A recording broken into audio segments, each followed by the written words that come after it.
یهودو بسی چل کو مفسرینو ډېرې خبرې نقل کړي یهودو به دا مال څنګه خوړو یوه د جنت ټکټونه به تقسیمول یهودو او نصاراو د دوی مشرانو به څه چل کو وایي موږ سره د جنت ټکټ دی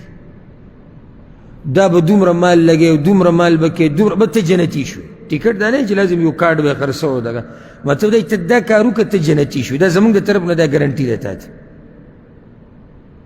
دا کار زموږ په دې امت کې هم بعض خلک کوي او ښه سپینې خبرې به کوو چې ټول به پوه شو که تا دا کار وکړو ته جنتي که تا دا کار وکړو ته جنتي بلکې هغه پنجاب کې کوم دربار ده جنت دروازه چې ده دا تا بهشتي دروازه دا تا دربار کې وایي چې په دې ورننوتې لکه ته چې جنت ته ورننوتې والعیاذ بالله نو په هغې یو غوغا جوړئ کوم ورځ چې کولاوي او یو ورځ مې ویډیو کته چې څنګه کولاو شو پولیسان ورته ولاړ دي که نو سمه ګڼه د هغوی راټینګ کړي ده که او چې دا خلک ورننوځي د دې دربار په دې دروازه باندې دننه داسې کسان یې ورته ودرولي د هغه د هر یو نه څپېړه وباسي وایي سیده ځه زر ځه اوخوا ځه دا خلک یې ښه وغربول خو هغوی دا هم یو عزت ګڼي چې موږ د دربار منجورانو به ګزار وایلي دا وایي د جنت دروازه ده دغه شان کار به یهودو نصارا وکړو د خلکو مالونه به یې خوړو او وایي ته جنتي شوې تا وګټله بس ته لاړې جنتي شو نو دا مولیان داسې پکې ډېر دي چې عوامو ته دا خبرې اسانوي هغه اسانېږي خو نه خو د ده په دغه کې دې دپاره چې د دې خلکو مالونه وخوري او ځکه هغه بجلیګر مولوي صاحب یو قصه کوله او دې دپاره نقل کوو چې د دې مولیانو دغه کردار سره برابر ده د دغه باطل پرستو و یو مولا چېرته بیان وکړو چې دا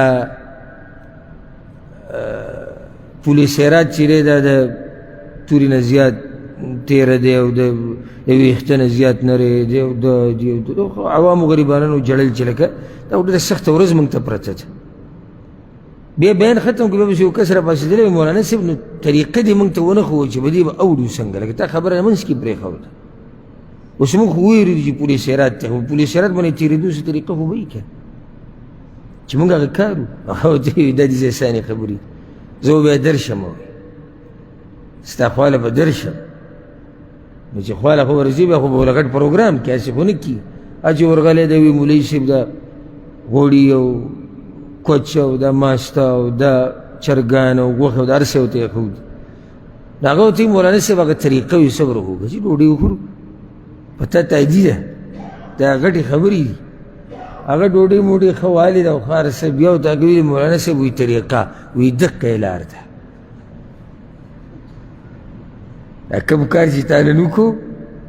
دقه یې لار ده په پل سیرات به واوړي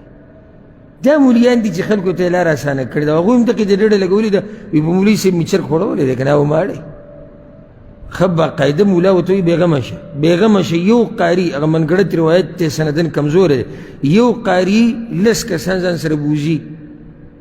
جنت ته نو یو پکې پلانې ته شوي زه به دې بوځم که اوس دا پلانې